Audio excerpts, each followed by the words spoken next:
Okay, tip number 30. So this is one day before 31. So 31, we have special thing going on. We're actually going to recap and look at everything we've done in the 30 days. Okay, so over March. So this is a great chance for you to come in if you didn't understand anything. You just wanted information about what happened on each one. This would be a great live for you to attend, and that's happening tomorrow. Okay, so this is the final recorded video for you for the 30th of March. So we've done a hell of a lot in 30 days, and we will finally be taking it to 31 tomorrow. And this is a chance to jump in and live with us 31. So check out YouTube. That's where the live's hanging out, right? So you can just come in there, 3 p.m. BST time, okay? And you can take part, ask questions, and we will be sharing maybe a couple of tips along the way as well. So it's not going to be tipless. It's going to be full of little tips and things like that to help you. So today what I thought I'd do was I jumped straight into the page builder just to go through a few things. It's something that gets people stuck all the time. It's important that you understand how to construct things and what you can do within the platform itself. So I'm going to point out a couple of things that people do all the time that I see, and it kind of makes me cringe a little bit, right?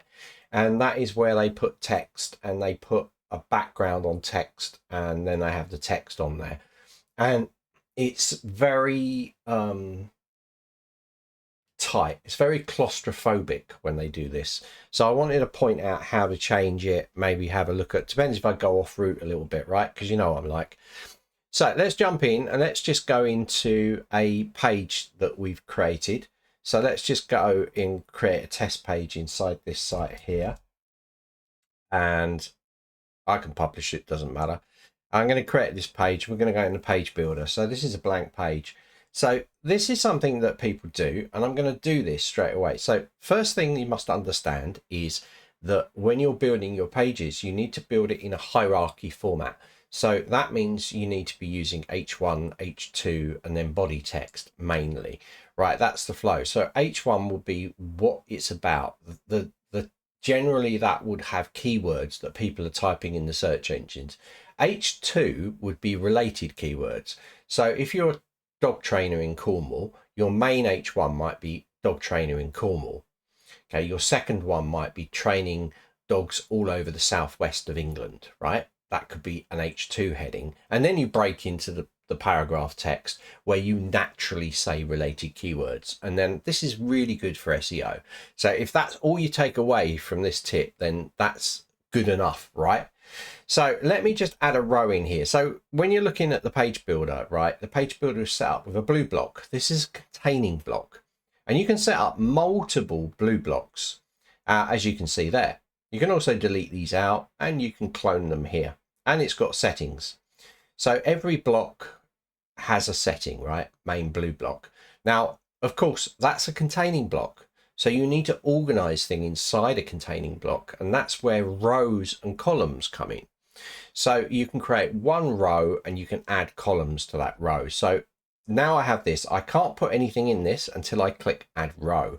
So when I have a row, I have different options. I can set a 4 column, 1 row, or 1 row. So if I click 1 row, 100%, that's now green. So that's our rows. So main containing blocks blue, row blocks are green. Okay. And again, you can see if you click here, you can see it's got settings, and these will open up on the right hand side. You can look through those and play with those. You can change things like the color if you wish, like that.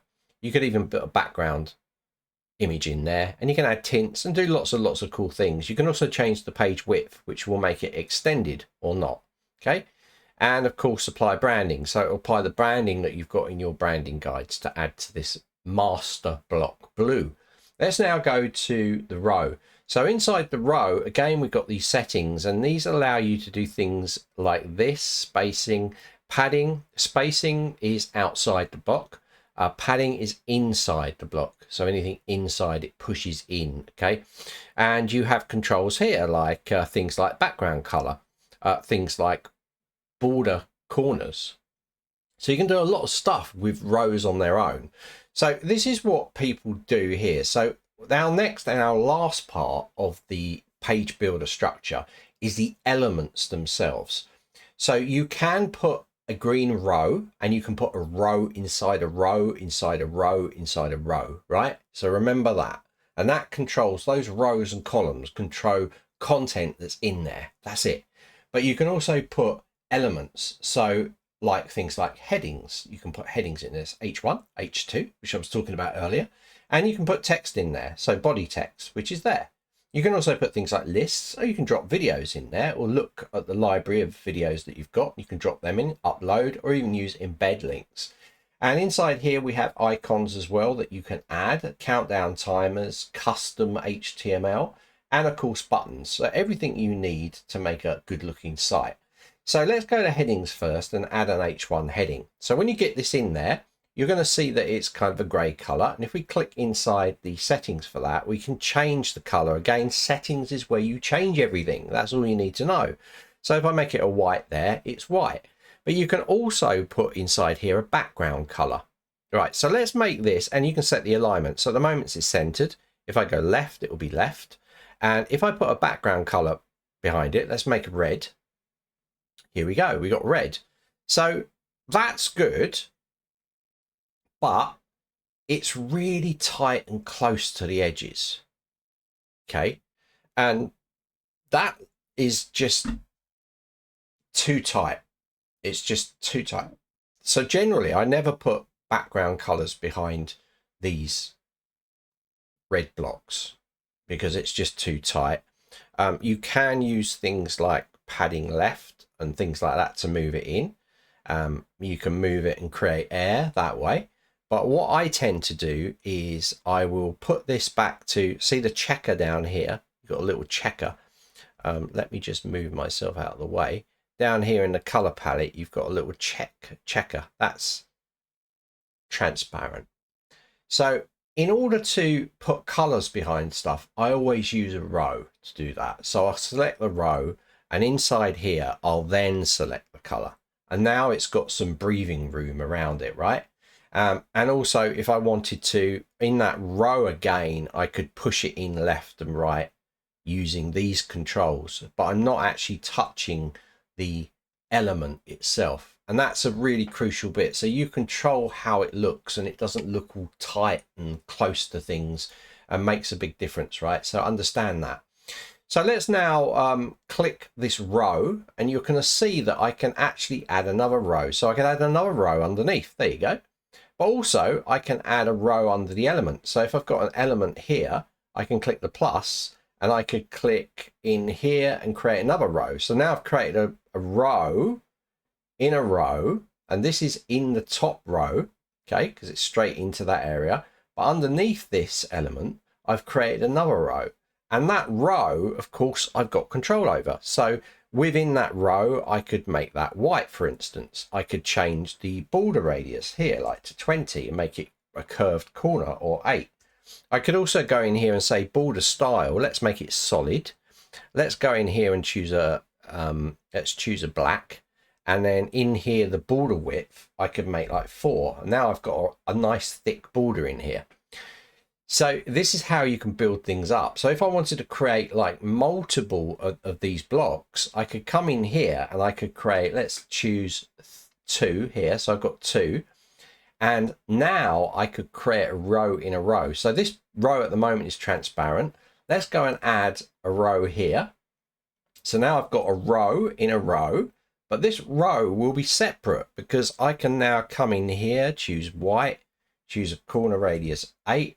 I can do the same for the next one. I can come in here, choose a row, and again start to build my page up really, really quickly using this methodology, right? So you can build that. Then I can put the elements. I could also clone the elements. So let's go and choose H2.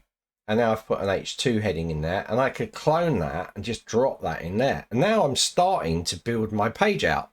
So I'm starting to build a design into my page using this, right? So then I could come in and grab something like the text here, drop some text in here. Again, all of these have got controls. So if this is too small, this text, you can make it 19, right? And you can change the line height between them if you want it more or less. If I put 400 in here, it'd be massive, okay? But I normally do it 3 over the pixel size. So let's go to about 24, and it gives me a nice gap between those lines. And then, of course, I could come in there and drop something like a button in there as well. And even buttons have controls. So you can click in the settings for a button, and you can change how they will look as well.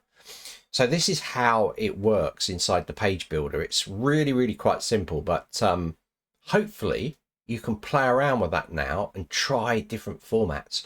So anything that you look at online, you're going to be able to duplicate that into Zenler, right? You're going to be able to say, but all you need to do is work out, right, that page has got an image on the left, text on the right, so I definitely need 1 row, 2 columns. That's in a white box, so I'll put a row in that box, I'll color that up, and then I'll drop the image in, right? So this is how you can build this stuff. When you get into the page builder mindset, you can build this stuff really quickly, and there's 0 limitations because you've got minute control over padding inside an area and spacing outside an area. So with that mindset, if you can lock that in this lesson, then I've done a good job. And I know from that point on, with that mindset, that anything you look at online, you'll be able to duplicate inside the Zenler platform. Okay. So get creating, have fun with it. Create like a little test page. Don't publish it. Create that test page and use that test page to try things out, okay, in the platform itself. So see you tomorrow, 3 p.m. BST time, for the final live and tip of March.